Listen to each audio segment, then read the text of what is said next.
Inilah sejarah asal-usul surah Al-Mulk dan keajaibannya yang jarang diketahui umat Islam.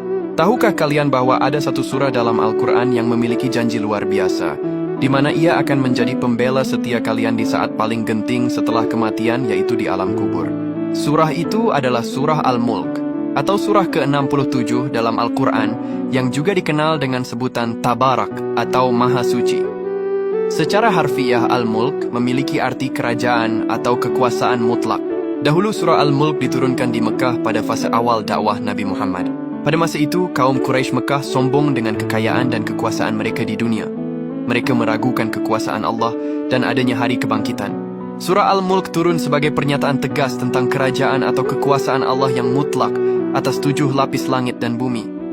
Ayat-ayat awalnya menantang manusia untuk menemukan celah atau kekurangan dalam ciptaan Allah. Surah ini mengalihkan fokus dari kehidupan duniawi yang fana menuju realitas akhirat, azab kubur, dan hisab yang pada saat itu sering diingkari oleh kaum musyrikin.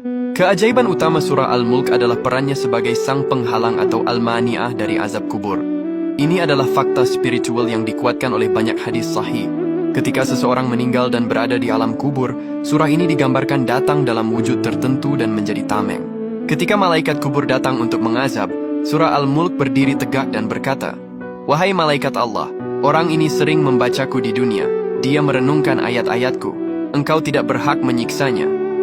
Di dalam sebuah riwayat dari Abdullah bin Mas'ud, Nabi Muhammad pernah bersabda, surah Tabarak atau Al-Mulk adalah pencegah yang mencegah dari azab kubur.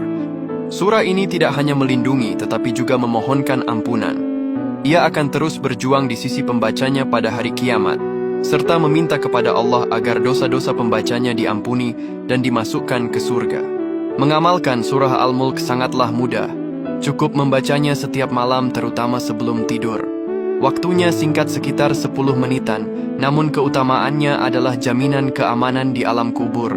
Surah ini mengajarkan kita tentang kekuasaan Allah yang tak terbatas dan mempersiapkan kita dengan bekal terbaik untuk kehidupan setelah mati. Ini adalah hadiah tak ternilai dari Al-Quran.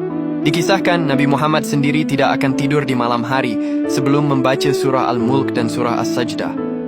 Hal ini menunjukkan betapa pentingnya amalan ini dalam sunnah beliau. Ya Allah, semoga Engkau menyelamatkan kami semua dari azab kubur. Amin.